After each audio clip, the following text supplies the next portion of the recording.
Hello বন্ধুরা, চুলায় যে এত সুন্দর তেলে ভাজা কেক তৈরি করা যায়, এত সুন্দর সফট তুলতুলে নরম এই কেক রেসিপিটি খেতে অনেক ভালো লাগে। বিকেলের নাস্তা হিসেবে এই তুলতুলে নরম কেকটি চা দিয়ে খাওয়া যায়, বা বাড়িতে মেহমান এসে পড়লে অল্প সময়ের মধ্যেই চুলায় এই কেকটি তৈরি করে খাওয়া যায়।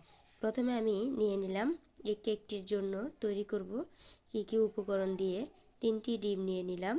ডিমগুলো ভালো ভালো করে ফেটে নিতে হবে। প্রথমে ডিমটি ভালো করে ফেটে নিয়ে এভাবে কাঁটা চামচের সাহায্যে তারপর আমি দিয়ে দিব 2 চামচ চিনিগুলো যতক্ষণ পর্যন্ত না গলে যাবে ততক্ষণ পর্যন্ত এই ডিমের মধ্যে মিক্স করে নিতে হবে।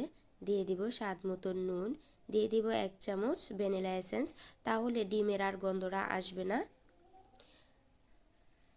এখন আমি ভালো করে ডিমটা ফেটে নিব, চিনির সাথে মিক্স করে নিব। দিয়ে দিব শুকনো উপকরণ ময়দা একসাথে সবগুলো দেওয়া যাবে না, প্রথমে দিয়ে দেখতে হবে, তারপর আবার পাতলা হয়ে গেলে দিতে হবে। দিয়ে দিব 1 চামচ বেকিং পাউডার। এভাবে কিছুক্ষণ পর পর ভালো করে নেড়ে চেড়ে নিব। আবার দিয়ে দিব ময়দা, দিয়ে এভাবে নেড়ে চেড়ে নিব।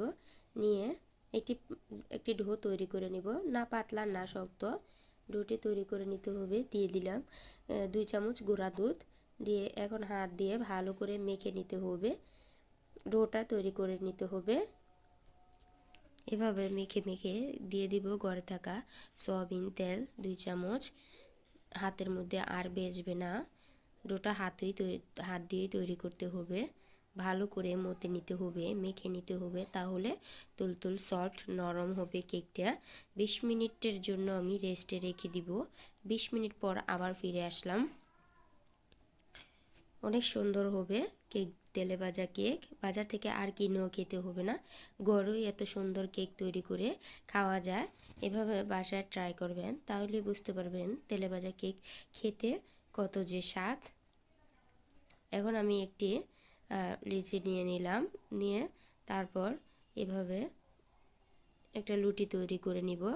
চাইলে আপনারা হাত দিয়ে এভাবে চেপে চেপে তৈরি করতে পারেন, বা বেলুন দিয়েও এভাবে ডলা দিয়ে লুটি বানিয়ে নিতে পারেন অল্প সময়ের মধ্যে। যে যেমন ডিজাইন করতে পারেন, গোল করতে পারেন, লম্বা করতে পারেন, বা কোনাকুনিও করতে পারেন। আমি অনেক রকমের ডিজাইন তৈরি করব। এই কেকটি খেতেও অনেক ভালো লাগে। বিভিন্ন ধরনের ডিজাইন তৈরি করে নিলাম কেকগুলো। এখন আমি একটি প্যান বসাই দিলাম। তেলটা বেশি গরম করা যাবে না,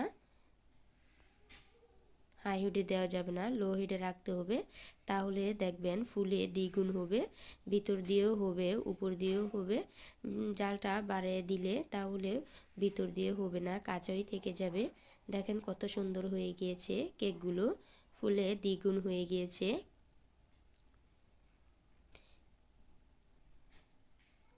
এই কেকটি খেতেও অনেক ভালো লাগে, অনেক সুন্দর হয়েছে।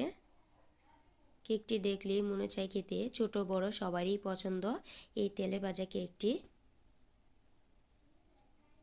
কত সুন্দর হয়ে গিয়েছে, তুলতুলে সফট নরম আমাদের কেকটি। এই কেকটি মুখে দেওয়া মাত্রই মিশে যায়, খেতেই মনে চায় বারবারে। এখন আমার পরিবেশনের পালা। আল্লাহ হাফেজ।